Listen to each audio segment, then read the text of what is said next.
Before any official statement was released, before press briefings and talking points flooded the airwaves, there was a document, a whistleblower complaint. Not just any complaint. According to reporting by multiple national outlets, this complaint was so highly classified, so sensitive, that officials inside the agency reportedly did not even know how to legally transmit it to Congress. Pause for a moment and consider what that means. The very system designed to protect whistleblowers and to guarantee congressional oversight appears to have stalled, not because the complaint was minor or trivial, but because it was allegedly explosive, so sensitive that even lawmakers, tasked by law to review it, could not access it. In the United States, whistleblower complaints involving national security follow a strict legal process. Credible complaints must be delivered to the relevant congressional intelligence committees without delay. It is not optional. It is a cornerstone of American democracy. So when news emerges that a complaint exists, yet cannot be delivered, it raises a fundamental question. What could be inside a document so secret that Congress is blocked from seeing it? Reports indicate that this complaint involves the Director of National Intelligence, the nation's top intelligence official, overseeing foreign intelligence operations, safeguarding classified information, and protecting U.S. national security interests. Yet here we are. A whistleblower took the extraordinary step of reporting something serious, and the system designed to protect that report seems unable or unwilling to move it forward. No names have been disclosed, no details of the allegations have been revealed, only silence. And in matters of democracy, silence is rarely neutral. The timing is particularly concerning.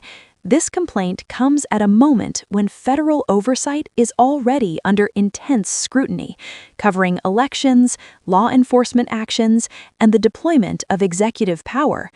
Whistleblower protections exist precisely to prevent abuse of power from being hidden behind classification. When classification is used not to protect security, but to impede transparency, democratic safeguards begin to fray. Consider this.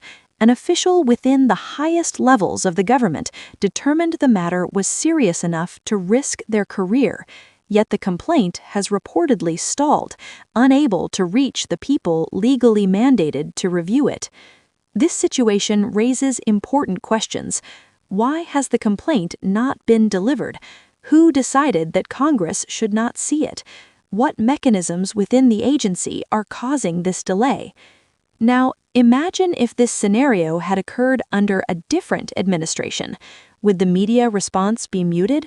Would lawmakers tolerate delays? History suggests the opposite. Complaints like this, particularly involving national security, would dominate headlines, spark congressional hearings, and demand immediate accountability. Instead, we see hesitation, we see procedural ambiguity, and we see silence. Yet this is only the beginning. While this complaint remains in limbo, another series of events was unfolding simultaneously that would further raise questions about power, influence, and involvement at the highest levels of government. To fully understand the significance of this whistleblower complaint, we must examine what was happening simultaneously, because context matters. These events do not exist in isolation. They form part of a larger pattern, one that could have implications not only for oversight, but for the very integrity of democratic institutions. And that pattern is where the story takes a sharp turn. While the whistleblower complaint remained locked away, a striking image began to circulate, a photograph that quickly became central to understanding this unfolding story. The photo reportedly shows a senior intelligence official inside an evidence truck during a federal operation involving election-related materials. Not observing from a distance, not reviewing paperwork, but physically present on site, and she was on the phone. According to multiple accounts, that phone call may have been with the President of the United States. Pause and consider what that implies. The operation in question involved the seizure of ballots from Georgia, linked to the previous election. Normally, actions of this type are handled by career law enforcement officials, the FBI, federal prosecutors, and the Department of Justice. Intelligence chiefs, whose role is primarily foreign operations and national security, would not typically be present. And yet, here she was, inside the truck, actively communicating during a highly sensitive operation. According to reports, after the operation, federal agents involved were placed on a speakerphone call with the president. The call was facilitated by the same intelligence official who was reportedly under a highly classified whistleblower complaint. This scenario raises serious questions. Why was a national intelligence official involved in a domestic operation of this nature? What was the purpose of the call with the president during the operation? And why has this apparent overlap gone largely unexplained by official sources? Adding to the complexity, the Department of Justice later stated that this official had no role in the related grand jury investigation. And yet, photographs and reports indicate active involvement on site. Both statements cannot be true simultaneously. This contradiction has drawn concern from legal analysts, former federal officials, and democracy watchdogs, not for partisan reasons, but because precedent matters. When intelligence leadership becomes entwined with domestic political processes, the clear separation between executive authority, law enforcement, and oversight begins to blur. Those boundaries exist specifically to prevent political interference in investigations and to protect the integrity of democratic institutions. And let us not forget, this same official was reportedly the subject of a whistleblower complaint so sensitive it could not even reach Congress. The overlap is striking. While a complaint alleging serious misconduct remained sealed, actions were taking place that directly involved the president and election-related materials. This is not simply coincidence, it is a pattern that invites scrutiny. Meanwhile, other events were happening in parallel. High-profile document releases, law enforcement actions, and media cycles saturated with competing headlines all contributed to what some observers describe as strategic obfuscation. Too much noise, too many competing stories, and critical developments potentially hidden in plain sight. What makes this segment of the story particularly consequential is the normalization of extraordinary events. Democracies rarely collapse in a single dramatic moment. They erode gradually, through contradictions left unresolved, through actions that would have once sparked outrage, and through patterns that the public begins to accept as routine. In this case, the convergence of three extraordinary factors demands attention. A highly classified whistleblower complaint allegedly blocked from Congress. A senior intelligence official physically present in a domestic operation involving ballots. Direct communication with the president during the operation. Alone, each factor is notable. Together, they suggest a series of events that merit careful examination. Observers note that transparency and accountability are critical to preventing misuse of power. When processes appear blurred, oversight is delayed, and questions remain unanswered, citizens have a responsibility to remain informed. And the unanswered questions are many. Who authorized the official's presence at the operation? Why did she facilitate a speakerphone call with the president? How does this relate, if at all, to the whistleblower complaint still held from congressional review? This is the point at which patterns begin to emerge, not isolated incidents, but sequences of actions that collectively illustrate a broader story, one that raises concerns about the separation of powers, oversight, and adherence to established procedures. As we move to the next chapter of this investigation, the focus shifts from what happened to why it matters and how it may affect the integrity of future processes, including the upcoming elections. The stakes are not hypothetical. The implications touch on the core of democratic governance and institutional accountability. It is tempting to view the previous events as simply another episode in an ongoing political saga, but doing so would be a mistake. This is not just about the last election. This is about the next one.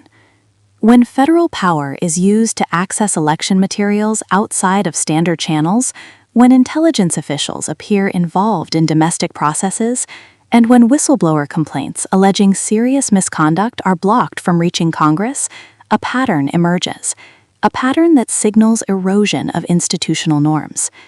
Each element alone would be concerning. Together, they raise broader questions about accountability, oversight, and the integrity of democratic processes.